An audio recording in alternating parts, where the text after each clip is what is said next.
Saudara, bulan Juni adalah bulan Bung Karno. Izinkan saya bercerita singkat mengenai sejarah Bung Karno. Sebagaimana yang kita ketahui bahwa Bung Karno adalah bapak bangsa Indonesia yang berhasil memperjuangkan Indonesia menuju kemerdekaan. Soekarno dilahirkan pada tanggal 6 Juni 1901 di Peneles, Surabaya, tepatnya di Jalan Pandian 4 nomor 40. Orang tua beliau bernama Raden Sukami Sosrodihardjo dan ibunya bernama Ida Ayu Nyoman Rai. Mereka tinggal di seputaran Surabaya semasa Soekarno masih kecil. Di awal-awal pendidikan Bung Karno, beliau memulai awal pendidikannya dari sekolah Erste School atau bisa disebut dengan AS. Bisa jadi pada saat itu yang disebut dengan sekolah rakyat. Kemudian dilanjutkan dengan Aerospace Laser School, identik dengan SMP pada saat ini, yaitu sekolah menengah pertama. Setelah dia lulus dari Aerospace Laser School, beliau melanjutkan ke Hockey Repertoire School yang sekarang setara dengan sekolah menengah atas.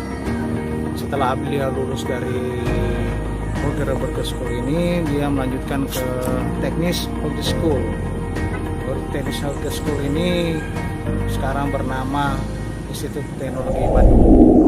Tahun 1915, di usia 14 tahun, Soekarno masuk HBS Surabaya dan indekos di rumah Raden Haji Umar Said Cokroaminoto, Ketua Sarekat Islam, di Gang Penelah 7 nomor 29 dan 31. Di rumah indekos ini, Soekarno berkenalan dengan tokoh-tokoh pergerakan dan memulai proses magang politik. Di tahun yang sama, Trikoro Darmo, yaitu Tiga Tujuan Mulia, cabang Surabaya berdiri. 2 tahun kemudian Soekarno yang saat itu menjadi pelajar HBS bergabung dengan organisasi ini. Pada tahun 1918, Trikoro Darmo berganti nama menjadi Jong Java. Artikel Soekarno yang ditulis bersama SP Sudarjo terbit di halaman depan koran Utusan Hindia milik Sarekat Islam. Tanggal 7 April 1921, Soekarno kembali menulis artikel bertajuk Intelektualin. Soekarno aktif menulis artikel politik melawan kolonialisme Belanda. Soekarno memimpin surat kabar berkala Indonesia Muda. Harian yang terbit tiap bulan ini dibuat oleh Al-Jemini Study Club Bandung. Soekarno menulis artikel nasionalisme, Islam, dan Marxisme yang terbit dalam 3 nomor berturut-turut di majalah Study Club Bandung Indonesia Muda. Soekarno menyerukan kerjasama yang erat di antara 3 golongan ini. Pada tanggal 4 Juni 1927, Soekarno bersama teman-teman seperjuangan mendirikan Perserikatan Nasional Indonesia yang disingkat PNI di Bandung. Partai politik ini mempunyai program utama mencapai kemerdekaan Indonesia. Namun pada Kongres 1928, gerakan tersebut memproklamasikan diri sebagai partai dengan nama baru Partai Nasional Indonesia. Pada tanggal 17 Desember 1927, atas inisiatif Soekarno dibentuklah Permufakatan Perhimpunan Politik Kebangsaan Indonesia atau disingkat dengan PPKI. Terdiri dari 7 organisasi politik, dan pada tahun 1933 nama kelompok ini berubah menjadi Persatuan Perhimpunan Politik Kemerdekaan Indonesia. Pada tanggal 29 Desember 1929, usai menghadiri pertemuan Kongres kedua PPKI di Solo dan meninjau cabang-cabang PNI, Soekarno beserta teman-teman tokoh PNI lainnya di Yogyakarta ditangkap oleh pemerintah kolonial Hindia Belanda. Mereka dituduh merencanakan pemberontakan kepada pemerintah kolonial Hindia Belanda dan dibawa ke Bandung dan dijebloskan ke penjara Bancai. Setelah ditahan selama beserta tokoh PNI lainnya, diadili di Landrat atau Pengadilan Negeri di Bandung. Mereka dibeli oleh pengacara-pengacara dari PPKI. Kemudian pada tanggal 1 dan 2 Desember 19, Soekarno membacakan naskah pembelaan yang disebut Indonesia Menggugat. Soekarno membeberkan secara sistematis dan tajam bagaimana kolonialisme dan imperialisme bekerja, memperkaya diri sekaligus memiskinkan rakyat negara kolonial. Rakyat pada saat itu berkumpul mengikuti sidang Soekarno dan kawan-kawan di pengadilan kolonial tersebut. Sebenarnya pembelaan Soekarno bukanlah pledoi atas nama pribadi, tapi suatu pembelaan atas nama rakyat Indonesia. Kemudian pada tanggal 22 Desember 1930, Soekarno divonis hukuman penjara selama 4 tahun oleh pengadilan pemerintah kolonial Hindia Belanda. Sementara tokoh PNI lainnya yaitu Gatot dihukum 2 tahun penjara, Maskun 20 bulan penjara, dan Supradinata 15 bulan penjara. Soekarno, Gatot, dan Maskun menjalani masa penahanannya di penjara Sukamiskin. Pledoi Indonesia Menggugat yang dibuat oleh Soekarno ternyata menyentuh hati para bangsa Eropa pada saat itu, sehingga menjadi tekanan kepada kolonialisme Belanda untuk meringankan hukuman Soekarno pada saat itu, sehingga Soekarno mendapatkan pemotongan masa tahanan sebanyak 2 tahun.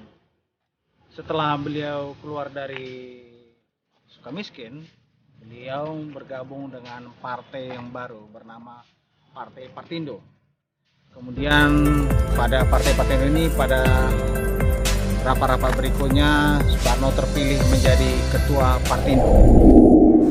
Pada bulan Maret 1933, ketika Soekarno melakukan perjalanan ke Jawa Tengah untuk membangkitkan semangat rakyat, di Pegunungan Pengalengan, Bandung, Soekarno menulis risalah Mencapai Indonesia Merdeka yang diterbitkan oleh Haji Umar Ratman di Bandung pada bulan April. Risalah Mencapai Indonesia Merdeka berbicara tentang busuknya sistem politik, pintu terbuka imperialisme, dan mengutuk seluruh sistem kolonialisme. Risalah Mencapai Indonesia Merdeka terbit pada awal April 1933. Risalah ini memiliki kesamaan yang kuat dengan pembelaannya di depan pengadilan kolonial pada tahun 1930.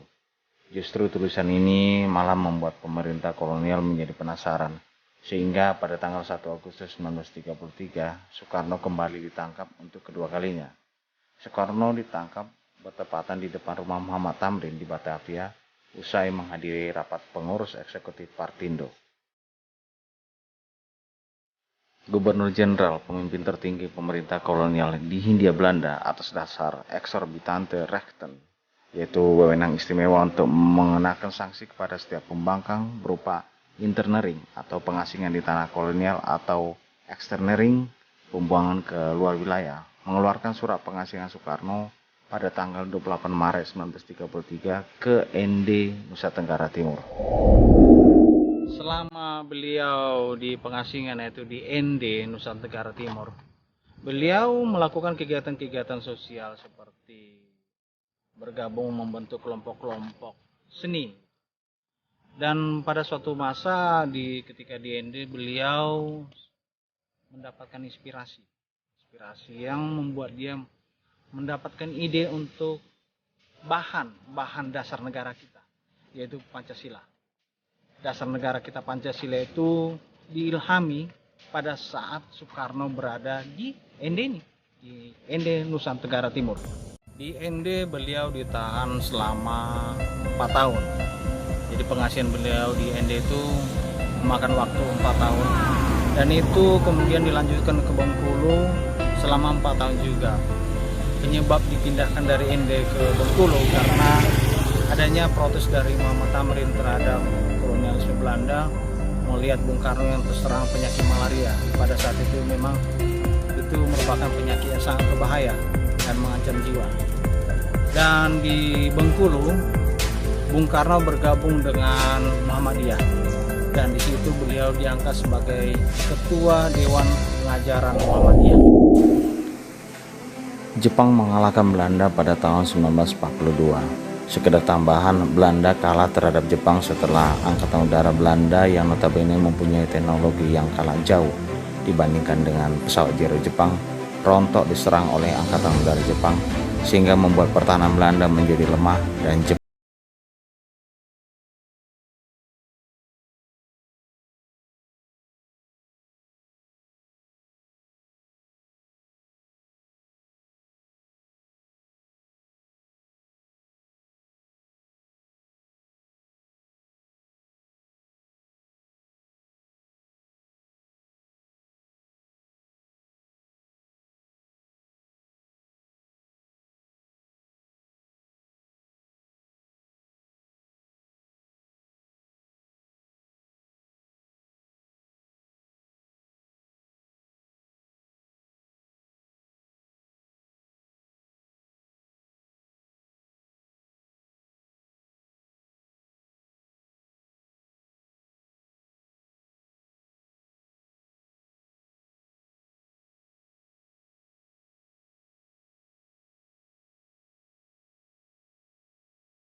Pendudukan Jepang ini, disinilah Bung Karno mendirikan Badan Penyelidik Usaha-Usaha Persiapan Kemerdekaan yang disebut dengan BPUPKI, terdiri dari 59 orang dan termasuk dalamnya adalah Muhammad Hatta. Dan pada intinya, tanggal 1 Juni 1945, Soekarno menggunakan badan ini untuk membulakan tekad untuk merdeka. Pidato Soekarno melahirkan istilah Pancasila yang menjadi dasar negara kita pada sidang ini. Dan di masa persidangan, sila-sila Pancasila itu disahkan dan masuk dalam pembukaan Undang Dasar 45. Pada tanggal 9 hingga 14 Agustus 1945, Soekarno dan Muhammad Hatta dan Rajiman Wedodiningrat diundang oleh Marsikal Terauchi ke Dalat di bagian utara Saigon, Vietnam. Marsikal Terauchi adalah salah satu perwira tinggi militer Jepang. Kembali dari Dalat saat mendarat di Jakarta pada tanggal 14 Agustus 1945, Soekarno menyampaikan bahwa kemerdekaan Indonesia tidak perlu menunggu jagung berbuah karena akan terlaksana sebelum jagung berbunga. Pada tanggal 16 Agustus 1945 jam 3 pagi, para pemuda mendesak proklamasi secepatnya. Soekarno dan Hatta menolak tuntutan pemuda untuk proklamasikan Indonesia dengan alasan belum mendapat kepastian menyerangnya Jepang dalam perang dan menghindari terjadi pertumpahan darah. Soekarno dan Hatta diculik oleh para pemuda dan membawanya ke Rengas Dengklok. Rumah Jiao Kisiong di Dusun Bojong, Rengas Dengklok, Karawang yang dekat dengan markas peta digunakan oleh para pemuda menahan Soekarno, Pak Wati beserta anaknya dan Hatta. Menjelang malam, Soekarno dan Hatta dijemput pulang oleh Ahmad Subarjo ke Jakarta. Subarjo berhasil meyakinkan para pemuda untuk tidak buru-buru memproklamasikan kemerdekaan. Tiba di Jakarta, mereka meminjam rumah Laksamana Maeda, kepala kantor penghubung antar Angkatan Laut dan Angkatan Darat Jepang, untuk merumuskan naskah proklamasi kemerdekaan Indonesia. Soekarno, Hatta, dan Subarjo berembuk merumuskan naskah proklamasi, sementara anggota BPUPK dan para pemuda menunggu di teras rumah. Proklamasi.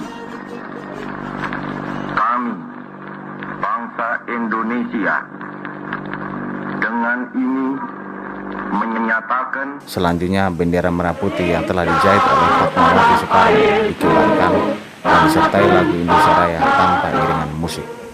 Pada tanggal 18 Agustus 1945, Panitia Persiapan Kemerdekaan Indonesia (PPKI) bersidang mengesahkan Undang-Undang Dasar 1945 dan menetapkan Soekarno sebagai presiden dan Muhammad Hatta sebagai wakil presiden. Insinyur Soekarno atau yang dikenal oleh rakyat Indonesia dengan nama Bung Karno dalam lembar sejarah tata negara Indonesia tercatat sebagai Presiden Republik Indonesia yang pertama. Namun sesungguhnya peran Bung Karno dalam perjuangan pembentukan bangsa Indonesia jauh lebih luas. Beliaulah bersama Dr. Andes Muhammad Hatta yang memproklamasikan kemerdekaan Indonesia dengan membacakan naskah proklamasi kemerdekaan pada tanggal 17 Agustus 1945. Beliau membangkitkan dan memberikan jati diri bangsa serta meletakkan dasar negara Republik Indonesia melalui pidatonya pada tanggal 1 Juni 1945. Bung Karno adalah Bapak Bangsa Indonesia.